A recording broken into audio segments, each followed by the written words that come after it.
The storm broke before she reached the village. There was no village anymore, not for her. The house her father had kept for 30 years, a modest but sturdy dwelling with a garden full of his particular roses, now belonged solely to her stepmother, Agatha Dunvale. Agatha's terms of departure had been delivered with an icy clarity that cut deeper than the wind. "Begone before the supper bell tolled, take nothing that was not explicitly given to you by name, and do not, under any circumstances, write back, for your presence is no longer welcome even in thought." Seraphine Dunvale clutched the 3 things she possessed that had been given to her by name. A winter cloak, its wool coarse but warm against the raw October air. A leather satchel, worn smooth by her father's travels, now holding only the few books she had rescued. And a grief that had no bottom she could find, a silent, heavy companion that pressed down on her chest with every uneven breath. The road to Corvane Manor, a familiar stretch of countryside in sunnier times, had been a mere 3 miles in good weather. But in the lashing rain and howling wind of this October gale, it transformed into something far more formidable, a desolate path that felt closer to the edge of the known world than a route to shelter. Each step was a battle against the elements, her boots sinking into the sodden earth, the wind tearing at her hood, trying to snatch away the last vestiges of her meager warmth. She had been to Corvane Manor only once as a girl, a fleeting visit beside her father, who had delivered legal papers to the old duke. Her memory, sharpened by the desperation of the moment, conjured images of towering iron gates, a seemingly endless drive winding through ancient trees, and a house that appeared to have been forged from the very essence of twilight itself. Its stone, the color of a deep bruise at dusk, rose majestically, its chimneys disappearing into the low, bruised clouds that scudded across the sky. The sheer scale and somber grandeur of it had left a lasting impression, a place that felt both magnificent and slightly menacing. The Duke of Corvane, she knew, had died 18 months ago. His heir, a distant cousin, had been abroad, serving in some forgotten war, or so the village whispers had claimed. Consequently, the colossal house had stood empty, a silent sentinel against the elements, its windows like vacant eyes staring out at the desolate landscape. What secrets, she mused, could possibly lie within the silent walls of a dead man's house, when no one was watching, when only the wind and the rain bore witness? Seraphine Dunvale, with her last reserves of strength and a desperate hope for reprieve, was about to find out. The chill of the evening deepened, and a shiver, unrelated to the cold, traced a path down her spine. The gates, surprisingly, were not locked. This unexpected detail sent a flicker of something akin to relief, quickly followed by a prickle of unease through Seraphine. She had braced herself for a formidable barrier, perhaps even an insurmountable one, but the heavy iron chain, once a deterrent, had rusted through at the hasp, its weakened links giving way to the relentless passage of time and weather. When Seraphine pushed against the left gate, it swung inward with a prolonged, mournful groan, a sound that seemed to reverberate through the very stones of the manor. The sudden movement startled a crow, which wheeled abruptly from the dark depths of the ancient yew hedge, its harsh cry momentarily cutting through the din of the storm. Seraphine did not wait to track its flight. Her sole focus was on the promise of shelter that lay beyond. She walked, her steps heavy, yet imbued with a renewed sense of purpose. The drive, once a meticulously maintained path, was now a testament to prolonged neglect. Grass, tenacious and pale, had split through the gravel in long, untamed lines, forming a verdant tapestry over the once neat pathway. The boxwood hedges, lining either side of the approach, had grown wild and unruly, their branches reaching across the path like skeletal fingers, occasionally snagging at her cloak as she pressed forward. The incessant rain had flattened everything, plastering leaves to the ground, saturating the earth until it squelched beneath her boots. The air was thick with the scent of wet stone, the decaying sweetness of leaf rot, and something else far older, lurking beneath it all. It was a smell she had no name for, an elusive aroma that put her in mind of neglected libraries, cold, damp earth, and the lingering residue of wax burned down past the wick, a scent both musty and faintly acrid. The manor itself emerged from the encroaching darkness, with a slow, almost theatrical reveal, much like land appearing through a dense fog at sea. It materialized gradually, then all at once, its imposing silhouette not quite where her memory had placed it, yet undeniably present. It was larger, far more formidable than she remembered from her childhood visit. 4 floors of darkened windows stared out, like closed eyes in a somber face, reflecting nothing but the bruised sky. A massive stone arch spanned the front door, flanked by 2 carved figures. They were so profoundly weathered by centuries of wind and rain that their original forms had been utterly effaced, their features smoothed into indistinct masses. They might have been men or perhaps angels, the distinction long since dissolved by the relentless passage of time and the elements. She tried the heavy oak door, pushing against it with a desperate hope, but it remained firmly locked, unyielding to her efforts. With a sigh of resignation, a small cloud of vapor escaping her lips in the cold air, she went around the side of the sprawling structure. The service entrance, nestled at the end of a narrow, shadowed passage between the main house and a collapsed outbuilding, offered a glimmer of possibility. The lock, though sturdy, was old. Her father, a man of practical wisdom, had once shown her a clever trick for such predicaments. Using a simple nail to manipulate a stubborn latch, he had demonstrated it on a locked gatehouse where he had inadvertently left his key, imparting a valuable lesson in resourcefulness. He had, in fact, shown her a great many useful things, small skills and observations, that Agatha Dunvale, with her narrow, self-serving perspective, had never thought to value, dismissing them as trivial or beneath her station. Seraphine, however, had cherished them, absorbing each lesson as a vital part of her education. For 2 painstaking minutes, her fingers numb with cold and slick with rain, she worked the nail into the mechanism. The latch finally yielded with a faint click, a sound that was music to her ears. She got the door open and stepped inside, pulling it shut behind her, plunging the small entry into near absolute darkness. The kitchen was a vast, cavernous space, permeated by a profound, pervasive cold that spoke of long disuse. The hearth of the range had been cleaned out, swept free of ash, but left uncovered, its cold, dark maw a silent testament to its inactivity. The expansive table, once the heart of a bustling household, stood bare, stripped of any warmth or life. A row of hooks along the wall, intended for pots and pans, held nothing but empty air. Seraphine stood in the oppressive dark, her breath catching in her throat, and listened intently to the house around her. No sound reached her ears, save the persistent drumming of rain against the unseen windows, the occasional creak of old timber settling deeper into its ancient foundations, and the particular profound silence of a building that has learned to hold itself, a silence that felt heavy with untold stories and forgotten lives. It was not an empty silence, but one pregnant with unseen presences.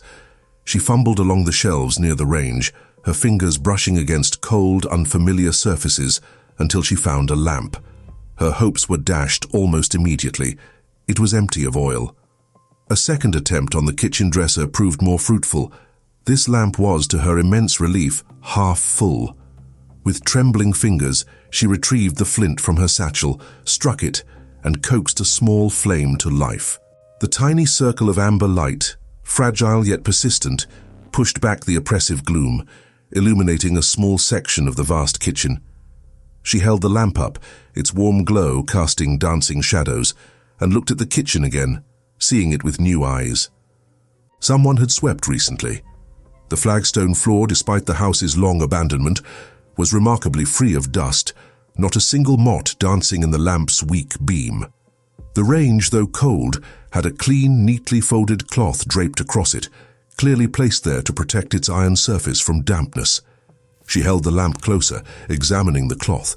It was dry, completely free of any moisture. This was not the haphazard covering of an item left behind. It had not been washed recently, but it had been placed recently. This was not the disarray of true abandonment. It was something more deliberate, something that felt strikingly like waiting. The thought sent another shiver down her spine, a different kind this time, one that hinted at a watchful presence. She moved through a service door, emerging into the main house. The narrow servants' stairs, worn smooth by generations of footsteps, gave onto a wide, shadowy corridor. This, in turn, opened into the grand entrance hall, where the magnificent main staircase spiraled upwards into the unseen darkness of the upper floors. She did not ascend. Instead, she turned left, her lamplight revealing a door left slightly ajar, a sliver of deeper shadow within the gloom. The study. It was a large room, dominated by a formidable desk, its surface covered in aged dark leather. Floor-to-ceiling shelves lined 3 of the walls, crammed with books arranged in impeccable order, their spines a precise dark regiment against the shadowed wood. Papers lay on the desk, not scattered in disarray but stacked neatly, their edges meticulously aligned. A heavy brass candlestick stood sentinel, its wax pooled and set cold, a silent witness to a moment long past. A glass inkwell, empty and gleaming clean, sat beside it. Everything in the room, from the organized chaos of the papers to the polished surfaces, suggested a man who had left not in haste, but with the expectation of an imminent return. She crossed the room, her footsteps echoing softly on the polished floorboards, and set her lamp down on a clear space on the desk. A profound weariness settled over her, a physical ache that permeated every bone and muscle. She needed to rest, to sit down, to simply cease moving for a time. She would deal with everything else in the morning. The daunting question of her immediate situation, the terrifying uncertainty of her future, the overwhelming question of what a woman did when she had been cast out of the only house she had ever known, possessing nothing but a threadbare cloak, a worn satchel, and a name that, in her new reality, no longer opened any doors. She placed her hand flat on the cool, smooth leather desktop, intending to pull out the heavy chair. The room around her disappeared. It was not darkness that swallowed her surroundings, but something far more disorienting, something worse. A room within the room, an ethereal overlay, superimposed with startling clarity over her present reality. It was the same desk, the same towering bookshelves, but now bathed in the flickering golden light of a roaring fire emanating from a hearth she could not see from where she stood. And there, behind the desk, sat a man. He was not elderly, not truly old, but worn to it, his features etched with a profound weariness that prematurely aged him. His hands, resting on the desktop, were stained with ink, and his face was drained of all color, a pallid mask. His eyes, however, were the most striking feature, darting constantly toward the door with an agitated, almost desperate movement, the way a man's eyes move when he expects someone he does not want to see, someone whose arrival fills him with dread. He reached for a glass, a small dark vessel. His hand, as he lifted it, trembled noticeably. With a visible effort, he steadied the glass, bringing it to his lips, and drank deeply. His expression as he swallowed was not that of a man who desired what he was consuming. It was the face of a man who had been told, with an undeniable authority, that he must. He swallowed, a slight grimace distorting his features. Then, as abruptly as it had begun, the vision vanished. Nothing. The study again dark, silent, her own small lamp, the only source of light. The chill in the air intensified, a sudden, sharp bite. Seraphine stood with her hand still pressed flat on the desk, her fingers rigid, utterly unable to make them move. Her breath caught in her throat. A cold dread, a sensation unlike anything she had ever known, washed over her. She told herself it was exhaustion, a cruel trick of her overwrought mind. 3 grueling miles in the lashing rain, preceded by 4 months of slow, agonizing diminishment, culminating in the final, brutal cruelty of this morning's expulsion, the arduous journey and the oppressive dark of the manor. She told herself her mind, starved and weary, had manufactured a story, a vivid hallucination woven from old grief, too little food, and the particular heavy quality of a house that had held, and perhaps still held, grief of its own. She told herself many things, whispered them silently, desperately, in the hope of banishing the unsettling images. None of them, however, accounted for the distinct, lingering smell of wood smoke that had been so undeniably present in the vision, a scent that was now entirely, unequivocally absent from the cold, silent room around her. The discrepancy was a jarring note that refused to be dismissed. She sank into the heavy, leather-backed chair, pulling her cloak tighter around her shoulders, seeking what little warmth it offered. She did not sleep for a long time, the unsettling tableau replaying itself behind her eyelids, keeping her suspended in a state of anxious wakefulness. The night stretched on, a vast dark expanse filled with the echoes of what she had seen. She woke abruptly, startled by the sharp, undeniable sound of a horse. It was not the gentle, slow drift of awakening from a deep slumber, but a full, instantaneous jolt to consciousness, the way a person wakes when a sound has no business being there, intruding upon the quiet sanctity of a long, empty house. She was out of the chair, her muscles stiff and protesting, before her mind fully processed the reason for her sudden alertness. The lamp, left burning low, had long since gone cold, its flame extinguished, and a pale, deep, amber-grey morning light now filtered weakly through the dirty windows. Hooves on the drive, the distinct rhythmic clatter of a single horse, and then the sudden, precise sound of it stopping, followed by the soft snort of the animal. Seraphine moved swiftly, silently to the nearest window, her heart thrumming against her ribs. She peered through the grimy glass, her breath misting the pain, straining to see through the lingering gloom. A man sat astride a dark horse, a powerful, imposing figure silhouetted against the pale morning light, positioned at the very edge of the long, overgrown drive. He was studying the house, his gaze fixed intently on the manor's imposing facade. He sat very still, a statue of quiet contemplation. The horse, a magnificent beast, shifted restlessly beneath him, its breath pluming in the cold air, but the man corrected it with a subtle, almost imperceptible movement of his reins, his attention entirely, absolutely focused on the building before him. He wore a heavy, caped greatcoat, dark with the dust and damp of travel, its fabric clinging to his broad shoulders. The brim of his hat was pulled low, shielding his face from the biting wind. He observed the house for a long, silent moment, and she saw the muscle in his jaw clench and release, not in speech, but in something closer to a profound recognition, a silent acknowledgement that held no discernible pleasure, only a grim, unwavering assessment. Then, with a decisive movement, he nudged his horse forward, guiding it toward the stables, disappearing from her view behind the corner of the house. Seraphine remained frozen for what felt like an eternity, her mind racing, calculating her next move. She was acutely aware of her precarious position. She was inside a house that did not belong to her, a trespasser with no explanation that would not sound like a flimsy excuse, which was, in fact, precisely what it was. Her options, stark and clear, presented themselves. She could hide, attempting to vanish into the cavernous depths of the manor. She could run, fleeing back into the unforgiving storm. Or she could go out and confront him first, to offer her truth, however inconvenient. She chose the latter.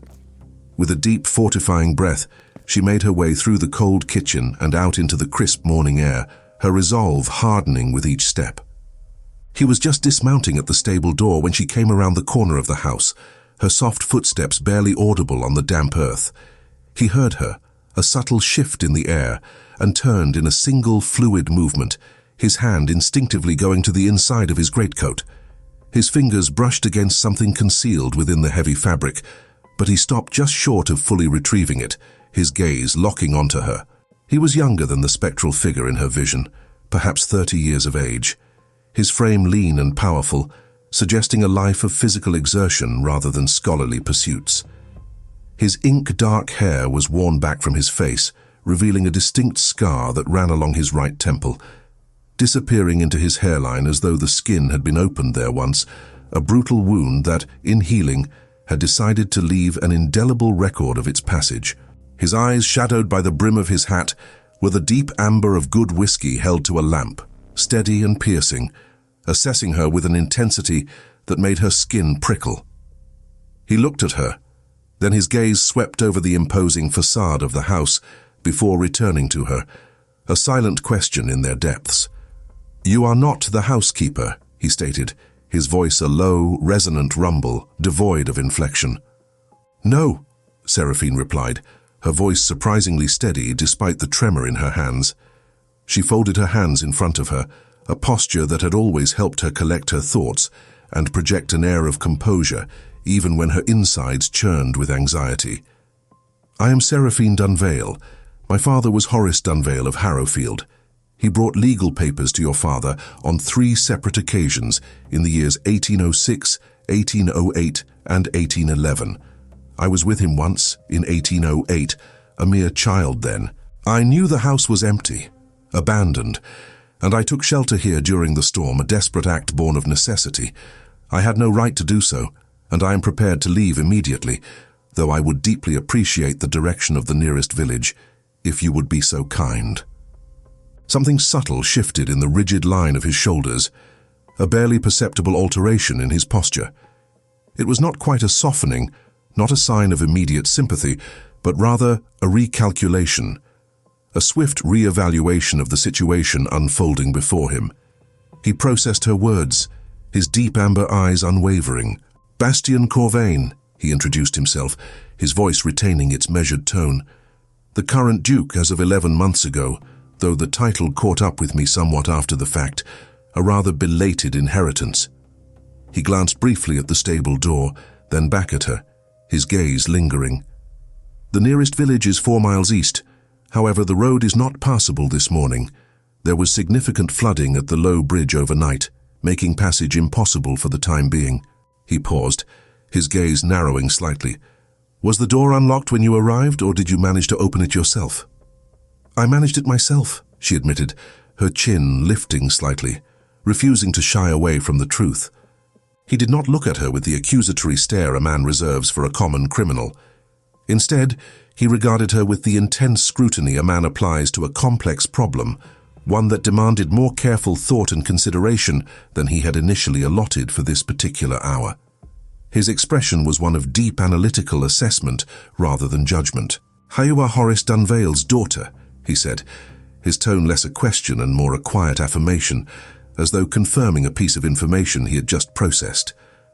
"I was," she corrected softly, the past tense hanging heavily in the cold air between them, a poignant echo of her loss.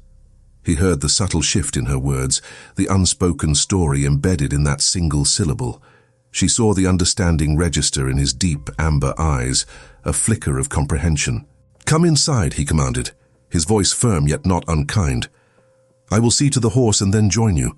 There is firewood in the cellar, and Mrs. Hadley, our housekeeper, usually leaves some ready in the kitchen."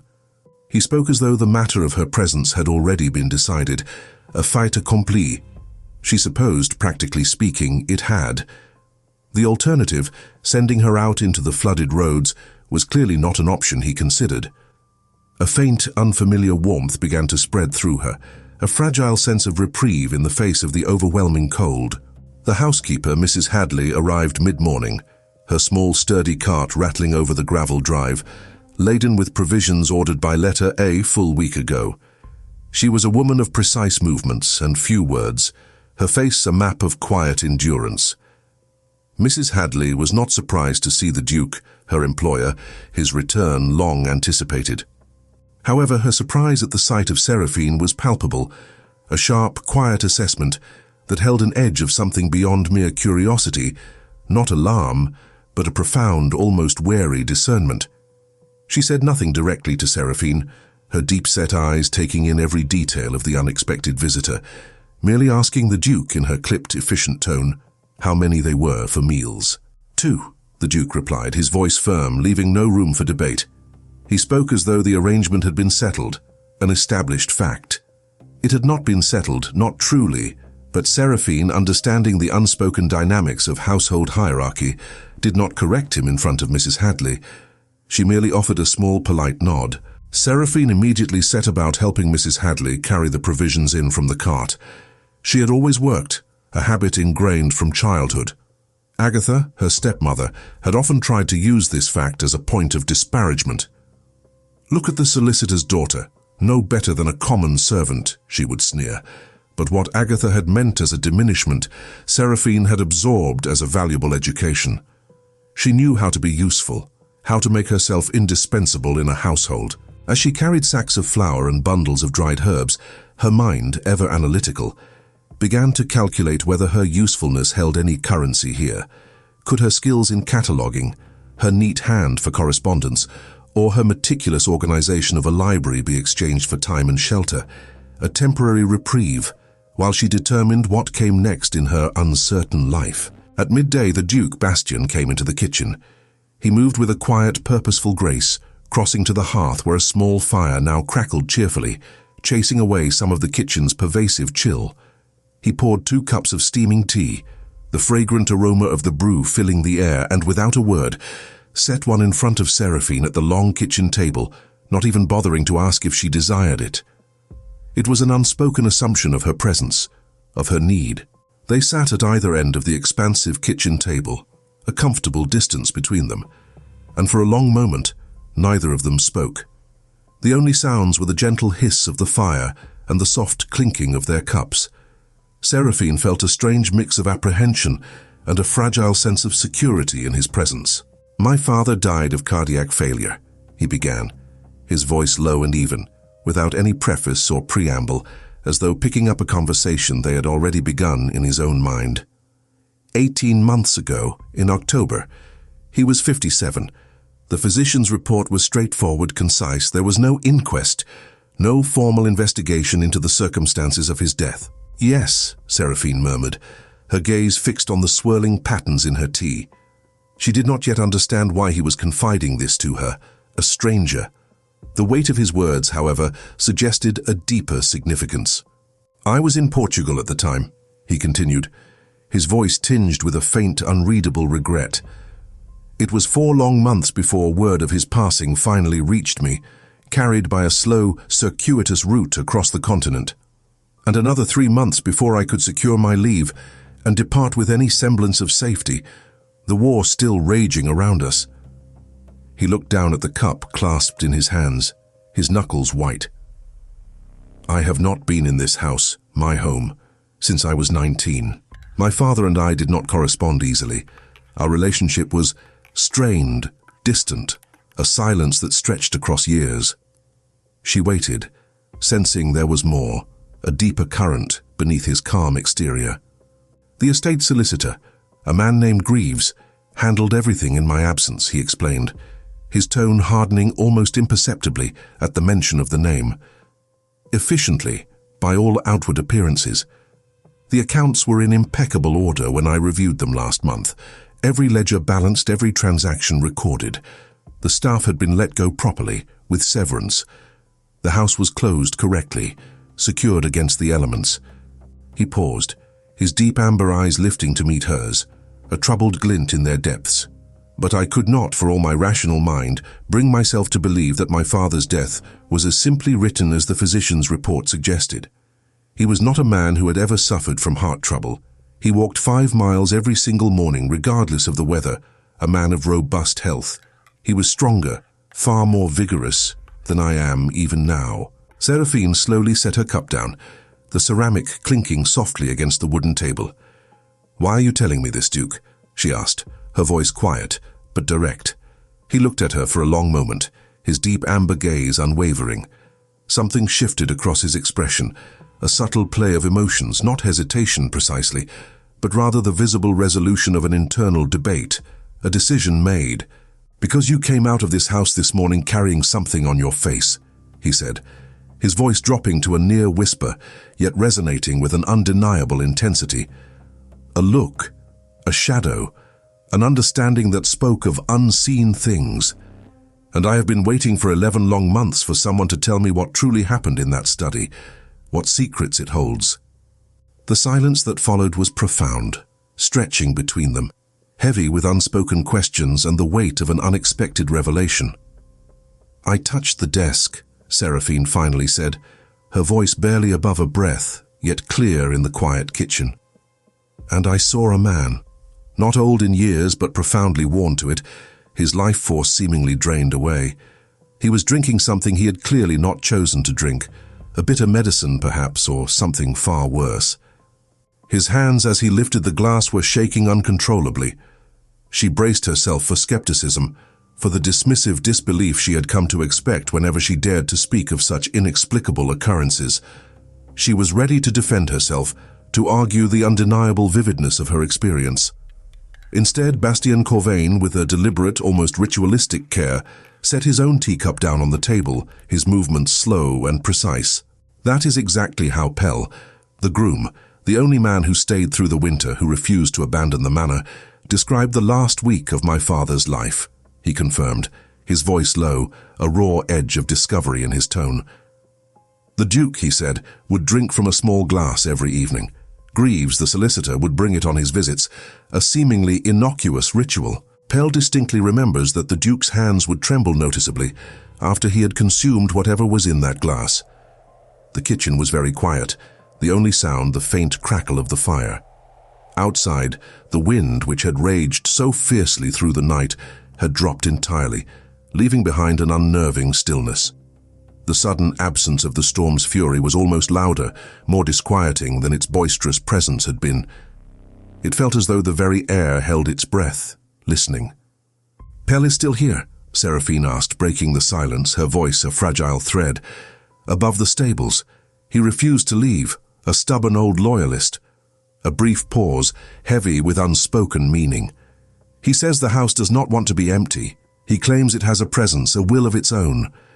She thought of the swept floorboards she had noticed, the clean, neatly folded cloth draped over the cold range, the heavy iron gate that had been left so conveniently unlocked. She thought, it does not want to be empty. Or perhaps it was waiting for someone to come, someone who would finally listen. A profound sense of purpose, cold and clear, began to settle in her bones. Pell, the head groom, was a man of 72 years. His face a network of fine lines etched by sun and wind, his hands like gnarled, knotted oak bark, strong and calloused from decades of labor. He possessed the particular stillness of men who have spent countless hours around horses, learning that patience and presence are, in essence, the very same thing. He sat on a worn wooden stool in the stable, the scent of hay and horseflesh heavy in the air, and told his story without any apparent awareness that it was, to his listeners, truly remarkable. His voice was raspy, but clear, a testament to his enduring vigor. The old Duke, Pell recounted, had been in robust health, not merely well but vigorous, full of an almost youthful energy. He walked his 5 miles each morning, regardless of the weather, his stride firm and purposeful. He devoted hours to reading his Latin texts, his mind sharp and engaged. He maintained an active correspondence with 3 scientific societies, meticulously detailing his observations on the migratory patterns of marsh birds. He was, in every sense, a man of routine and purpose, his life a steady, predictable rhythm. Then, in August of 1812, a subtle shift had occurred. Mr. Greaves, the estate solicitor, had begun visiting the manor with increasing frequency, his presence a more constant shadow. Business matters, the Duke had explained, estate finances requiring his personal attention. But Pell, with the keen eye of an observant servant, had sensed something amiss. "And the glass?" Bastien asked, his voice low and carefully controlled, leaning forward slightly, his deep amber eyes fixed on the old groom. "Tonic," Pell stated, his gaze distant, as though replaying the scene in his mind. "For his nerves," the Duke said. "Greaves brought it always, claimed it was from the physician in Harrowfield, a special concoction." He paused, studying his own gnarled hands for a moment, his brow furrowed in thought. But the physician in Harrowfield, the only one of any standing, was Dr. Avery. And Dr. Avery, God rest his soul, died in June of that very year. Fever took him fast, they said. So, whatever that tonic was, it most certainly wasn't from Dr. Avery. That much I knew. Seraphine stood at the edge of the stable, her cloak pulled tightly around her shoulders, absorbing every word. She did not move, her presence a silent, watchful anchor in the dim light of the stable. The pieces of the puzzle, once disparate, were beginning to align with chilling precision. "Did anyone test it?" Bastien asked, his voice now a low growl, the tension in his frame palpable. Pell repeated the words slowly, deliberately, as if hearing them in a language he had been told was his own, but had never quite trusted, a language that felt foreign in its modern assumptions. "Test it, sir. It was 1812. A solicitor, a man of standing, brings a tonic from a physician, or so he claims, and tells the Duke, his employer, it's for his nerves. Who in their right mind would question that? Who's going to test it?" His voice held a note of weary resignation, an acknowledgement of the social strictures of the time. It was not a question that demanded an answer, but a statement of the unassailable reality of their past. Bastien said nothing, but the line of his jaw had hardened, gone hollow, as if some invisible force had scooped out whatever ease had been present in his face and replaced it with something that had no name, no easy label. except perhaps the profound, bitter understanding a man gives to truths he cannot undo, to injustices that have festered for too long. His deep amber eyes were alight with a fierce, cold resolve. Seraphine, feeling the silent weight of the revelations, turned and went back inside the manor. The cold air of the stable still clung to her, but her mind was alight with a different kind of chill. She had been thinking about the desk, the massive leather-topped piece of furniture in the study, ever since that morning, about the vision, the precise angle of the man's arm as he reached for the glass, the distinct, unsettling way his hand had shaken. She returned to the study, the room now illuminated by the pale, uncertain light of the late morning, and stood in front of the desk for a long, contemplative moment, her gaze sweeping over its familiar contours. Then, with a sudden, decisive movement, she reached out and touched the corner of the top drawer, her fingers brushing lightly against the polished wood. The image came again, stronger this time, clearer, more vivid than before. The old Duke, but from an earlier time, months before the end, she instinctively knew, judging by the robust weight of him and the healthy color still present in his face. He was writing, his posture upright and focused, the very embodiment of a man at work. He wrote for a long, uninterrupted time, his hand steady and sure, the quill scratching rhythmically across the paper. Then, with a subtle shift, he looked up. For one suspended, breathless moment, she thought he was looking directly at her, his eyes piercing through the veil of time. But his gaze was fixed on something beyond her, or perhaps behind her, some middle distance that held the complex thoughts he needed to process, the difficult decisions he was weighing. Then, with a deliberate, unhurried motion, he opened the bottom drawer of the desk. He reached deep inside to the very back of it, his fingers exploring the hidden recesses. He then pressed something flat and thin against the far edge, carefully tucking it beneath the lining paper, a secret carefully concealed. The vision dissolved, fading as quickly as it had appeared, leaving Seraphine standing once more in the silent, cold study. The air crackled with a faint, residual energy, a ghost of the past moment. Seraphine, her heart thrumming with a mixture of excitement and trepidation, immediately opened the bottom drawer. Inside, she found a collection of old papers, a dusty ledger and a broken, forgotten pen. She took them out carefully, one at a time, her movements precise and deliberate. The drawer was lined with paper, old and yellowing, glued flat at its edges. But she remembered the Duke's actions with absolute clarity. She pressed her fingers to the back corner, exactly where his hand had been in the vision. The paper gave slightly beneath her touch, revealing a small pocket of air where it had lifted away from the underlying wood. She needed something thin and narrow, something that could slide into the tight space. The ornate letter opener, an item of solid silver, was in the top drawer. She retrieved it and carefully slid its thin blade under the lining paper, along the back edge of the drawer. She felt an immediate, distinct resistance, something flat and sealed, exactly as she had seen it. She left it there exactly where she had found it, a tangible link to the past, and went to find Bastien Corvane, her steps quickening with the urgency of her discovery. The house, she felt, was holding its breath, waiting for her. He did not touch the letter immediately. The discovery, though anticipated, clearly demanded a moment of profound absorption. Bastien stood over the open drawer, his tall frame unmoving, his deep amber eyes fixed on the flat, sealed object that lay nestled beneath the lining paper. He was very still, in the way of a man who needs a precious moment, a beat of profound silence, to let something monumental settle within him before he can move, before he can act. His deep amber eyes, usually so piercing, were steady, unwavering. Yet everything else in his face, the subtle clenching of his jaw, the almost imperceptible tremor at the corner of his mouth, suggested an internal tempest that had nothing to do with steadiness. "You saw him put it there," he stated, his voice a low, rough murmur, more a quiet acknowledgement than a question. "I saw his hands," Seraphine confirmed, her voice equally soft yet firm. "I saw the precise angle of his arm as he reached into the drawer. It was as if I was an observer, standing outside of it, the way you observe someone across a crowded room, a distant yet clear perspective.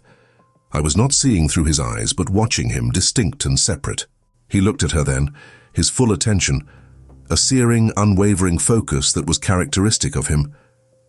It was the kind of attention she had noticed he gave entirely, or not at all. There was no partial version of his focus, no distracted glance. When he engaged, he did so completely. "This has happened to you before?" he asked, a hint of genuine wonder in his tone, a crack in his usual composure. "Once," she admitted, her voice dropping to a whisper, recalling the painful memory. "When my own father died, I touched his favorite pocket watch, a heavy silver timepiece he carried always, and I saw him, quite clearly, walking the lane behind our house the morning before he passed. He was perfectly well, his step light, his face alight with contentment. He was happy." She stopped, a wave of old grief washing over her. "I thought I had imagined it then. A trick of sorrow, a desperate wish." Bastien, his gaze still holding hers, reached down with a deliberate motion and carefully took the letter from its hidden resting place beneath the lining paper. The seal was intact, a perfect circle of dark, ancient wax bearing the distinct Corvane crest, utterly unbroken. He turned it over in his hand, his thumb tracing the raised impression. On the front, in the late Duke's precise, familiar hand, were inscribed the words, "For Bastien when he returns." The simple inscription, a message held in trust for so long, carried an immense weight. He crossed to the heavy leather-backed chair behind the desk and sat, his movements slow and measured, as though each action was carefully considered. Seraphine, sensing the profound intimacy of the moment, instinctively began to move toward the door, offering him privacy. "Stay," he said, his voice quiet but firm, stopping her retreat. "Please." She stayed, her hand resting lightly on the cold brass doorknob, her presence a silent witness. He broke the seal. The crisp crack of the wax was surprisingly loud in the silent room. The letter comprised 4 pages, written in a hand that was precise and firm, not trembling on the page as she had seen in her vision, but strong and resolute. He read it in silence, his deep amber eyes scanning the script, his brow furrowed in concentration. Seraphine did not look away, for what was unfolding on his face, the tightening of his jaw, the subtle flicker of pain and grim understanding, was profoundly connected to what she had seen, and what she had seen was inextricably linked to why she was here, in this house at this unexpected moment.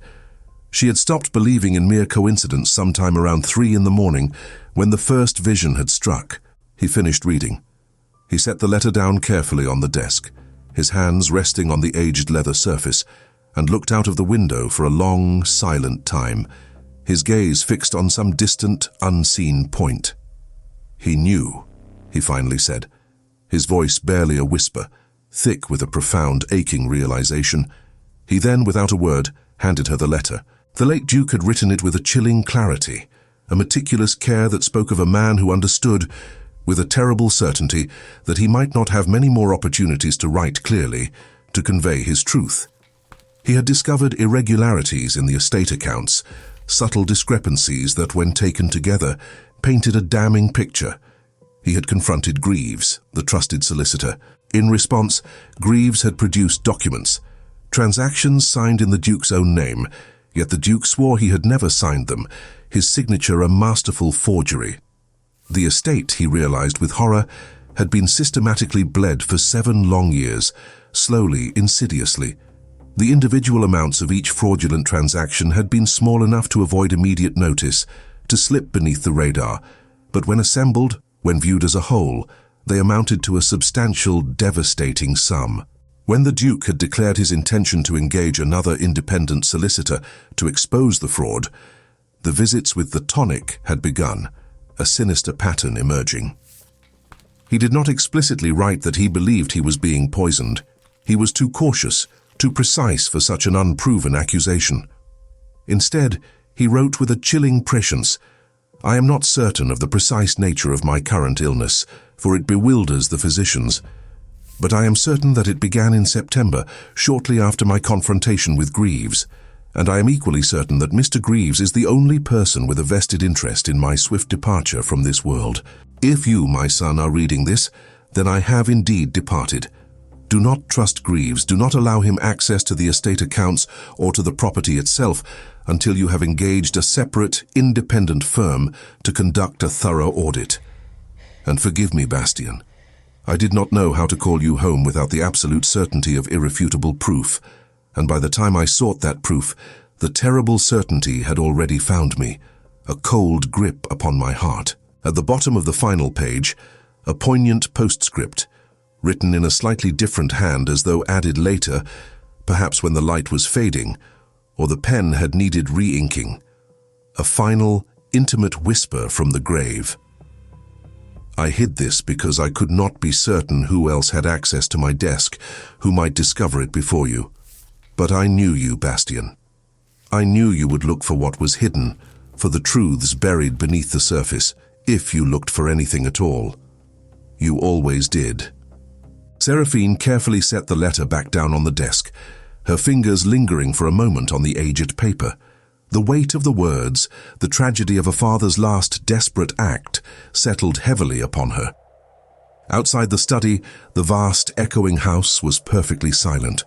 No wind rattled the panes, no ancient timber groaned or settled. Nothing. The quiet was absolute, profound. She had the distinct, unsettling impression that the house itself was listening, its ancient stones absorbing every word, every revelation, a silent, watchful presence. She touched everything, not recklessly, not with a frantic desperation, but with a methodical, almost ritualistic care. She moved through the vast, silent rooms, following the natural order in which they would have been used by the family. Her palm lay gently against door frames, the curved backs of chairs, the polished edges of shelves, and the smooth surfaces of various tables. Most objects, to her profound relief and slight disappointment, yielded nothing. A house, after all, held 30 years of ordinary life, and most of what she encountered was precisely that, ordinary. It was the rich, tactile texture of a life fully lived, unmemorable in the best possible sense, filled with the everyday rhythms of existence. But twice, as she continued her silent exploration, she found something.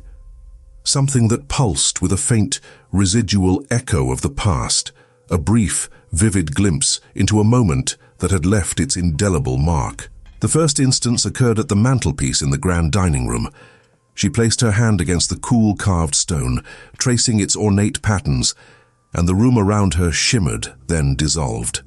She saw the late Duke standing there, his face etched with a profound weariness, on what she instinctively understood to be the last morning before his sudden, inexplicable collapse. He was writing something on a small piece of paper. She could not quite discern the words. The angle of her vision was wrong, blurred at the edges, and then, with a gesture of desperate urgency, he pressed it into someone's hand. It was a woman's hand, strong-fingered, the back of it faintly stained with ink, a mark of diligent work. He pressed the folded paper flat into her palm and then, his own fingers trembling slightly, closed her fingers tightly over it, a gesture of profound trust and silent instruction. His expression, as he performed this clandestine act, was that of a man who knew with a terrible certainty that he might not get another chance to convey such a vital message. Seraphine withdrew her hand, the vision fading, leaving behind only the cold stone and the lingering chill of the past. She immediately went to the kitchen, where Mrs. Hadley was meticulously polishing a row of copper pots, her movements precise and unhurried. Seraphine did not explain the vision, did not attempt to articulate the inexplicable. Instead, she simply asked, her voice carefully modulated, "Mrs. Hadley, did the Duke, the late Duke, ever give you something to keep for him? Something small, perhaps a piece of paper with specific instructions?" Mrs. Hadley looked at her for a long, piercing moment, her deep-set eyes holding the weary knowledge of a woman who had been keeping a secret, a quiet trust, for 18 long months, and who was, at that particular moment, very tired of the burden. Her lips, usually set in a thin line, softened almost imperceptibly. Then, without a word, she walked to the shelf above the range, reached up, and took down a small, unassuming tin box. From within the box, she extracted a single, carefully folded piece of paper, its edges softened by time, and handed it over to Seraphine, her expression unreadable. Seraphine unfolded the paper. Written in the Duke's elegant hand were two names, Penfield and Marsh.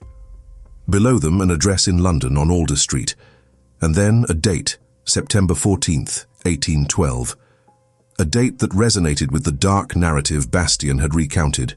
The second instance of connection occurred in the main hallway, a long echoing space where the Duke had walked the night before his death, his final steps echoing through the silent house. She touched the smooth, polished wood of the banister, her fingers tracing the intricate carvings, and caught a fragment, a fleeting, vivid sensation. She felt his hands gripping the wood, his knuckles white, his breath coming in ragged gasps. And through the closed front door a sound, the distinct clatter of a carriage arriving at a wrong, unseasonable hour. Then a voice, muffled yet distinct, a single word repeated with a quality that was not quite anger, but something far harder to name, something unsettlingly poised between insistent demand and thinly veiled threat. The cold fear that had gripped the Duke in that moment seemed to seep into her own bones. She brought both discoveries, the tin box and the unsettling fragment of memory, to Bastien. He had been at the desk in the study since morning, methodically working his way through every single document in the room, his mind immersed in the minutiae of estate papers. He was still reading, hunched over the desk, illuminated by the rapidly failing afternoon light, and had not bothered to light a lamp, seemingly oblivious to the encroaching gloom. He did not appear to have noticed the passage of time or the fading light. Seraphine placed the small tin box carefully on the desk in front of him, its metallic clang a sharp sound in the quiet room. He read the paper from the box, his deep amber eyes swiftly absorbing the names and the address. His body went very still, a sudden rigid cessation of movement, as if all his internal processes had momentarily halted. "These are two names at the same firm," he said, his voice quiet, almost reverent, as though speaking of something sacred. "Independent solicitors, well regarded. My father had their address, meticulously recorded." He turned the paper over, as though searching for some further clue or explanation. "He was trying to contact them, Seraphine. He never managed it, or so I assumed. Or they never responded," she suggested softly, offering an alternative, equally plausible explanation. "Or Greaves intercepted the correspondence," he countered, his voice darkening, a cold certainty in his tone. He set the paper down, his fingers tapping lightly on the desk. "The date, September 14th, 1812, is 2 weeks, almost to the day, before my father's first recorded attack, the onset of his mysterious illness." She sat in the heavy chair across from him, her gaze steady. "When does Greaves come next?" "He has a standing appointment for the estate accounts," Bastien replied, his jaw tightening. A pause, heavy with unspoken implication. "Next Wednesday." She did not say anything, merely held his gaze, waiting for him to articulate the thought that was clearly forming in his mind. "I'm not going to cancel it," he finally stated, his voice firm, resolute. "No," she agreed, a quiet understanding passing between them. They looked at each other across the expanse of the desk, the silence in the room deep and profound. His deep amber eyes were level, unwavering, reflecting a fierce determination. She thought, "He has been carrying the certainty that his father was murdered for 11 long months, with nothing but a gut feeling, and a few fragmented clues to prove it. He is not a man who would cancel the appointment now, not when the truth is finally within his grasp. I can go to Harrowfield tomorrow," she offered, her voice steady, her resolve mirroring his own. "I can speak to the solicitors on that paper. Greaves does not know me. He will not know that anything has changed, that his carefully constructed deception is on the verge of unraveling." Bastien looked at her with an expression that was not quite surprise, but something quieter, more considered, a deep assessment that held a flicker of dawning respect. "You do not have to do this, Seraphine," he said, his voice laced with a genuine concern. "You came here seeking shelter from a storm, a place of temporary refuge. This is not your burden, not your fight." Seraphine thought of her father's beloved watch, the cold silver against her palm. She thought of the vivid, unsettling vision she had carried for 4 months, a secret burden, without daring to tell a single living soul. She thought of the old Duke's hands, shaking uncontrollably over a glass he had not chosen, his face a mask of profound weariness and quiet despair. "Someone should have done something sooner, Duke," she said, her voice imbued with a quiet passion. "Let me do something now. Let me help set this right." He did not argue, did not attempt to dissuade her. She had noticed in their brief acquaintance that he rarely argued with conclusions he considered sound, with logic that resonated with truth. He simply nodded, a silent acknowledgement of her resolve. Harrowfield was a journey of 2 hours by carriage in good conditions, and by Thursday morning, the roads, though still marked by the recent flooding, had dried sufficiently to be passable. Bastien, with a decisive practicality, sent Seraphine with Pell at the reins, ensuring her safe passage. She arrived at the solicitor's offices on Alder Street precisely at 11, the carriage rattling to a halt before a solid, respectable facade. The firm was Penfield and Marsh, its brass plaque gleaming dully in the pale morning light. The man who received her, ushered into a quiet, wood-panelled office, was Mr. Cornelius Marsh, a gentleman of 65 years, with the careful, observant eyes of a man who had been waiting for a particular knock on his door for a very long time, and who had, in the long years of silence, begun to doubt it would ever come. There was a faint, almost imperceptible tremor in his hands as he gestured her to a seat. She placed the late Duke's letter, carefully preserved, on his desk.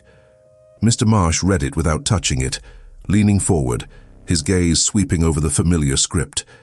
His expression, initially one of polite curiosity, slowly transformed into one of profound recognition, then a quiet, simmering indignation. He then sat back in his chair, a long, drawn-out sigh escaping his lips. "We wondered," he said slowly, his voice raspy with emotion, "if anything would ever come of this, if the truth would ever find its way out." He pressed his fingers together, his gaze distant, lost in memory. "I wrote twice to the Duke in September 1812, immediately after the irregularities in the neighbouring estate became apparent. My letters, detailing our concerns, were returned unopened, with a note from Mr. Greaves stating that the Duke was indisposed and wished no further correspondence. I assumed he had simply changed his mind about engaging our services, a regrettable but not uncommon occurrence." "He never received them, Mr. Marsh," Seraphine corrected gently, the words hanging heavy in the air. Mr. Marsh rubbed his face with both hands, a gesture of profound weariness and regret. "The amounts Greaves moved, Miss Dunvale, are not small. Over 7 years, a meticulous and calculated embezzlement, it amounts to approximately £9,000. We have the corresponding accounts meticulously audited. My firm investigated and audited a neighbouring estate in 1810, and we found the exact same irregularities. The same insidious pattern, the same distinctive style of transactions, the same names used as a clever cover for the fraud." He looked at her steadily, his eyes now alight with a cold, professional anger. "We could not, however, bring a case without a formal complainant. The neighbouring estate's heir, a timid man, chose not to pursue it, fearing the scandal. The Duke of Corvane's heir," Seraphine stated, her voice firm, unwavering, "will pursue it, with every resource at his disposal." She left the office with a heavy leather document case Mr. Marsh provided. 7 years of painstakingly compiled estate accounts, meticulously annotated, cross-referenced against the records from the neighbouring estate, and a sworn statement from Mr. Marsh's own hand, detailing precisely when he had written to the Duke, what he had written, and when his letters had been returned, unopened, by Greaves. It was a complete, irrefutable dossier of criminal deception. She read it all on the road back to Corvane, the carriage swaying rhythmically over the frozen ruts, the 2 hours passing in a blur of intense concentration. She devoured every single page, every figure, every annotation, the meticulous details of Greaves's betrayal unfolding before her eyes. By the time Pell turned the carriage through the imposing iron gates at Corvane, gates still unlocked, still standing open, a silent invitation, she possessed a complete, damning account of 7 years of deliberate fraud and the calculated, slow demise of a man who had dared to try and stop it. The weight of the injustice settled heavily in her heart. Bastien met her at the front door, his deep amber eyes searching her face, a silent question in their depths. She handed him the heavy case without speaking, the leather cool against her fingers. He took it, his grip firm, and carried it with a grim resolve into the study.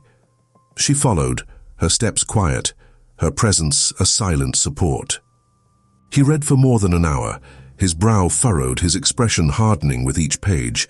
Seraphine sat in the heavy chair by the unlit hearth, the cold seeping into her bones, and listened to the profound silence of the house. She did not speak, for she understood that some work, particularly work of this grim nature, required an absolute, undisturbed silence around it, a space for the truth to fully sink in. When he finally looked up, his deep amber eyes, though still troubled, held a new formidable resolve. Something in his face, in the tight set of his jaw, had finally resolved, coalesced into a steely determination. "I will write to the magistrate at Harrowfield tonight," he said, his voice low, firm, each word carefully chosen, "and to the Metropolitan Police in London. Greaves, I know, keeps his primary office there, and to Penfield and Marsh to confirm they are willing to act as secondary counsel to assist in this prosecution." A brief, chilling pause. The letters will have gone, and the wheels of justice set in motion before he even arrives on Wednesday. She nodded, a silent affirmation of his plan, her own resolve matching his. "I will not meet him alone," he continued, his voice devoid of any emotion, a pure statement of fact. "The magistrate will send a constable to be present." She nodded again, a small, decisive movement of her head. He looked at the document case, its contents now a powerful weapon, and then at her, his deep amber eyes holding something she did not try to name. Not yet. It had the quality of something still nascent, still forming, something that required more time, more contemplation than they had yet had. "The visions," he said, his voice dropping slightly, a hint of vulnerability in his tone. "Do they always arrive with that degree of specificity, that startling clarity?" "They are getting clearer," she confessed, a faint shiver tracing her spine. A pause. "I think the house knows that someone is finally listening, that its secrets are being heard." He considered this, as he considered everything, not dismissing it out of hand, not accepting it without thought, but turning it over in his mind, examining it from all angles, seeking to understand its underlying logic, its truth. "I find I am prepared to believe a great many things I was not prepared to believe before this week, Seraphine," he said, a faint, almost imperceptible wryness in his voice. She looked at her own hands resting on her lap and thought of the old Duke, pressing that folded paper into Mrs. Hadley's strong fingers, the profound deliberateness of it. A man, facing his own end, meticulously laying a trail, leaving a breadcrumb path for someone who had not yet arrived, someone he knew with an uncanny certainty would eventually come. "He planned for you, Duke," she said, her voice soft yet imbued with deep conviction. "He left things so you could find them. He knew you would come back to Corvane." A long, profound pause stretched between them, filled with the unspoken weight of a father's enduring love and a son's belated understanding. "He also left the gate unlocked," Bastien added, his voice a low, thoughtful murmur. She looked up, startled by the unexpected observation.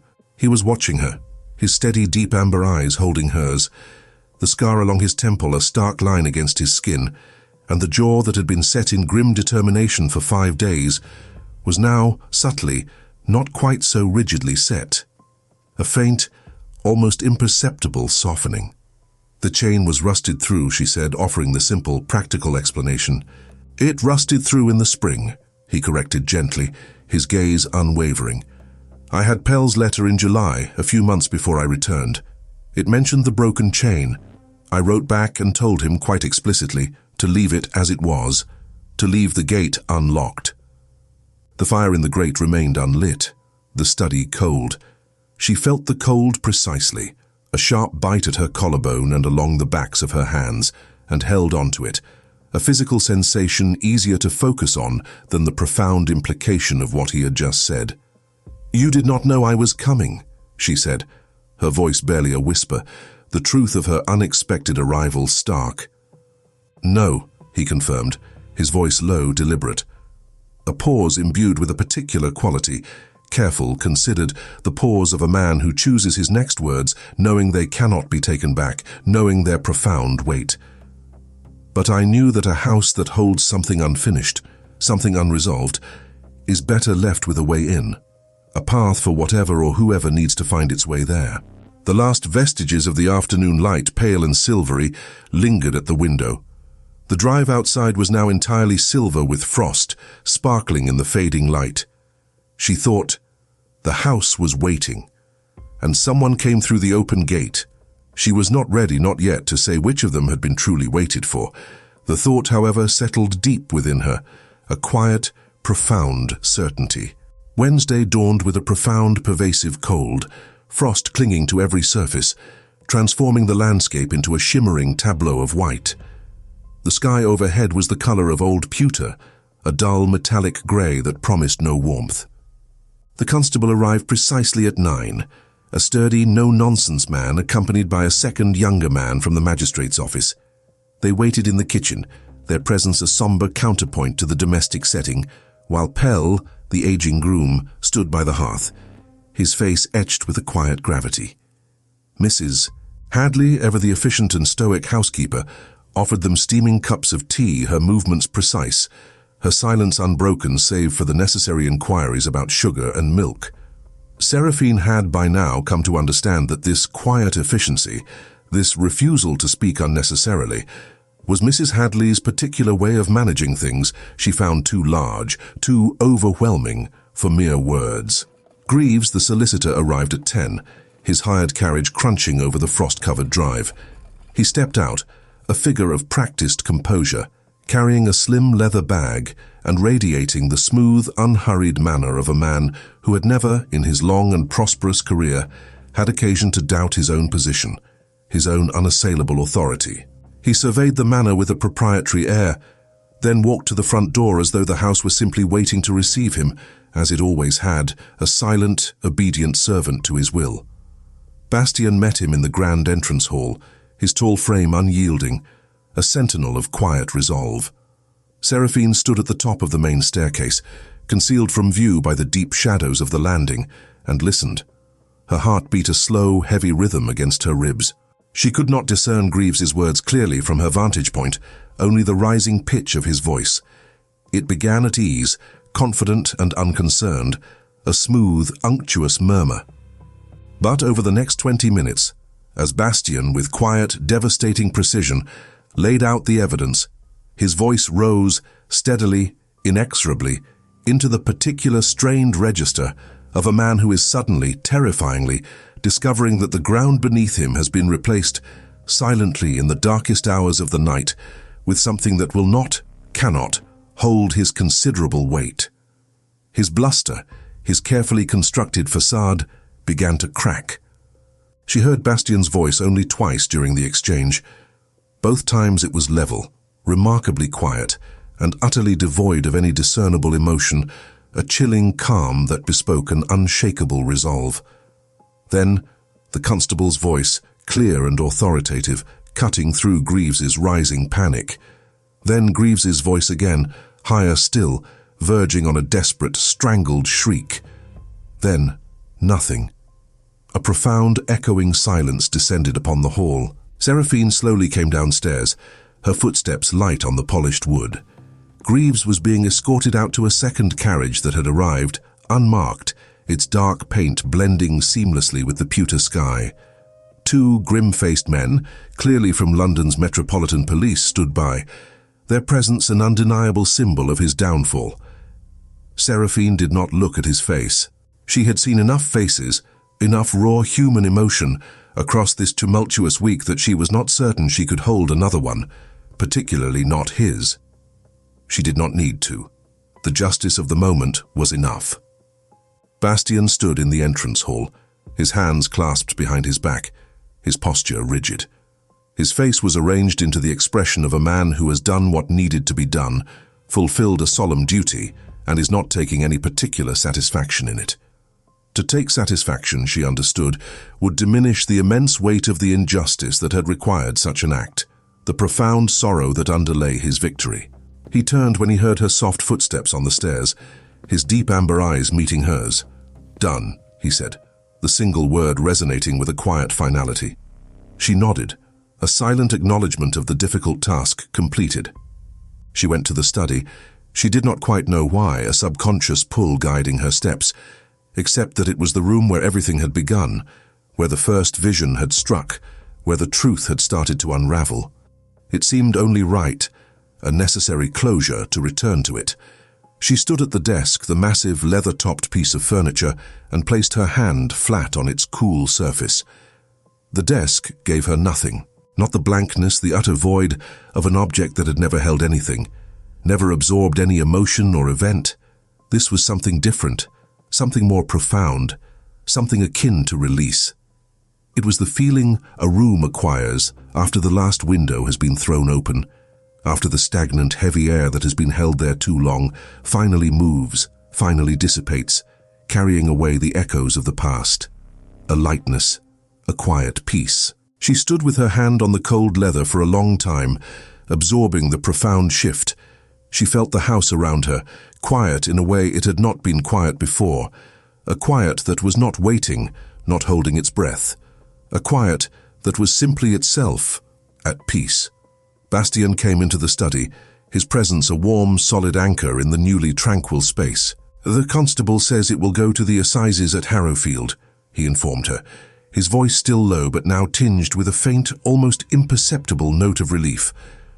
"Greaves, it turns out, has another estate he handled in Lincolnshire. They are opening those accounts as well, suspecting similar fraud. Penfield and Marsh will act as lead counsel, a formidable team." A brief pause, heavy with the weight of consequence. "He will not practice again, Seraphine. His career, his reputation are utterly ruined." She nodded, a silent acknowledgement of the justice served. He crossed to the desk and stood on the other side of it, the solid expanse of polished leather now between them. She kept her hand flat on the surface, a small unconscious act, because removing it would require deciding something she was not yet certain she had decided, articulating a truth that was still forming within her. "I have been trying to work out," he began, his voice hesitant, a rare display of uncertainty from him, "what to offer you, Seraphine. You came here with nothing, fleeing a storm both literal and metaphorical. You have, in the space of 5 short days, given me my father's truth and the means to act on it, to finally bring him justice. A position, a wage, a letter of reference. None of it seems the right measure, the appropriate recompense for what was done here, for what you have given." "I did not do it for payment, Duke," she replied softly, meeting his gaze. "No, I know that." He looked at the desk, his deep amber eyes tracing the patterns in the leather. Then he looked at her again, his gaze intense, unwavering. "That is one of the things I have been thinking about, Seraphine, your quiet integrity."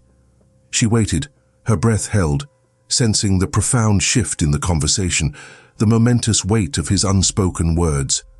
"I would ask you to stay," he said, his voice dropping to a near whisper, yet resonating with an undeniable sincerity, a vulnerable directness. "Not as a member of staff, not as an employee. I am acutely aware of the proprieties, Miss Dunvale.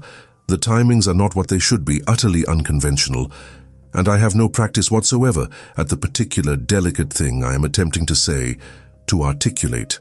It would be entirely reasonable, entirely sensible for you to point out quite rightly that we have known each other for less than a week." 5 days, she corrected softly, a faint, unexpected smile touching her lips, a fragile blossom in the cold room. 5 days, he echoed, a ghost of a smile playing at the corner of his own mouth. He held her gaze, his deep amber eyes alight with an emotion she could not yet name, but which stirred a nascent warmth deep within her. "I find that 5 days in this house with you, Seraphine, has done more, revealed more than 11 months of arduous traveling, of patient waiting, of agonizing not knowing. I find that I am utterly unwilling to watch you walk through those gates again, to simply disappear from my life." The frost outside had not melted, stubbornly clinging to the landscape. The drive was still a pristine white, the ancient yew hedge silver-tipped, sparkling under the pale winter sun. A single crow sat on the gatepost, a dark, still silhouette against the brightening sky, as if waiting. watching. "My stepmother told me I had nothing," Seraphine said, her voice quiet, reflective. "She has my father's house and his meager savings, and his name on the deed, all the tangible possessions. I," she declared, "have only 3 things that were given to me by name." "What 3?" Bastien asked, his voice gentle, encouraging. "A cloak, a satchel," she listed, her gaze distant, remembering the sting of Agatha's words.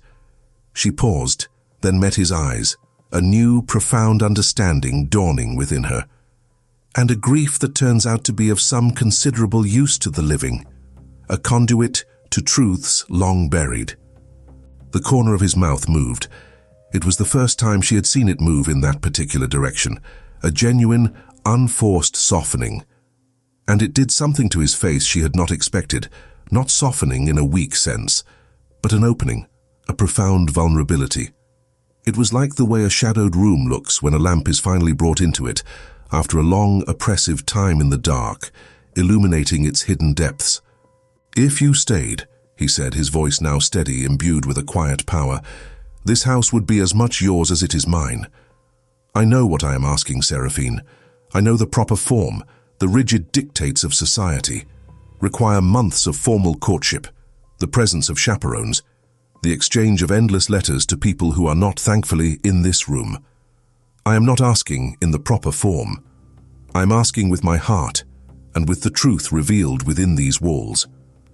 "My father always said," Seraphine told him, a faint, wistful smile gracing her lips, "that the proper form was invented by people who had never walked 3 miles in a howling gale and found exactly the right door, miraculously, wonderfully, open at the very end of it." He looked at her, his deep amber eyes alight with amusement and a dawning hope. "He did not say that, Seraphine," Bastien stated, a low chuckle rumbling in his chest. "No," she agreed, her smile widening, "but he would have, he absolutely would have." She lifted her hand from the desk, a gesture of profound acceptance, and offered it across the polished leather surface, a silent promise. He took it, his grip warm and careful yet possessive in the way of a man who is holding something precious, something he intends to keep, to cherish, for all his days. Outside, the crow on the gatepost called once, a single clear call that seemed to echo through the stillness, then lifted its dark wings and was gone into the pewter sky, leaving behind only the quiet promise of a new day. The gate, still standing open, now seemed less a symbol of neglect and more one of invitation. The drive stretched away, the frost beginning at last to melt in the pale, nascent winter sun, revealing the damp earth beneath, ready for new beginnings. Outro. What followed was not entered into the parish register until the 14th of February, a day marked by tradition and quiet vows. But in the library of Corvane Manor, in the weeks immediately following that momentous October, Seraphine began a journal. It was not a record of feelings, which she found difficult to quantify with any precise articulation, but rather a meticulous chronicle of observations, the kind her father had always encouraged her to make, seeing the value in every detail, and which her stepmother Agatha had always dismissed as a wasteful indulgence, a mere consumption of precious paper. She wrote, with a clear, steady hand, October 17th, 1814. Touched the late Duke's reading chair this evening, the worn velvet cool beneath my fingers. Saw him in it, quite clearly, winter light, pale and ethereal, streaming through the east window, illuminating the dust motes dancing in the air. A book lay open on his knee, its pages yellowed with age, and his spectacles rested at the very end of his nose, a familiar, comforting sight. He was not in distress, not burdened by the spectre of illness or betrayal. He was simply reading, absorbed, utterly at peace. He was entirely content. I had not known until tonight that what I see, what I connect with, can hold peace as well as grief, can offer solace as well as sorrow. I kept my hand on the armrest for a long, profound time, feeling the quiet echo of his contentment. She wrote a few weeks later, November 4th, asked Mrs. Hadley about the chain on the main gate. She says it had been rusted through since the early spring, a brittle testament to neglect, and that she had asked Pell on 3 separate occasions to replace it to secure the manor. Yet, Pell always found a reason not to, a series of vague excuses and postponements. When I asked Pell himself, his eyes twinkling with an old man's wisdom, he said only that the gate had always seemed right to him as it was, open, welcoming. I did not press further. Some things in a house, I have learned, settle into their particular position, their unique arrangement, by a logic that cannot be made explicit without losing something vital, something ineffable, in the translation. Their truth exists beyond words. She wrote as the year drew to a close, the December 12th. The desk, the grand leather-topped desk in the study, gives nothing now. It is silent, utterly still. I have touched it each morning since that pivotal Wednesday, a quiet ritual. I am not entirely certain whether I am checking that the silence holds, that the peace endures, or simply keeping a habit of attention, a connection to the place where my life irrevocably changed. Bastian says that attention is never wasted, never trivial. He says this about his horses, about the meticulous estate accounts, about the complex drainage of the North Field, and about me, in the same steady voice, with the same profound weight given to each observation, each consideration, which I find, for reasons I cannot precisely articulate, to be exactly the right, the most perfect approach to all of them. She wrote in the quiet days of January, "He asked this morning why I still touch the objects in this house, why I continue this practice, when the answer, more often than not, is simply silence, an absence of vision. I told him that I had spent the majority of my life being told that what I noticed, what I perceived, did not matter, that I was wrong or merely imagining things, or that I should, for propriety's sake, keep such unsettling things strictly to myself. I told him, my voice clear and firm, that I had no intention of stopping now, not when there was finally someone in the room, someone in this house, who was actually listening, truly hearing. He did not say anything in response. No words were needed. He simply put his hand over mine where my hand rested on the cool, smooth leather of the desk, and left it there, a silent, profound gesture of understanding and acceptance. I wrote that down too. Some things, I have come to realize, are worth keeping a meticulous record of. The living and the dead both deserve that much at least. To be remembered, to be heard, to have their truths acknowledged.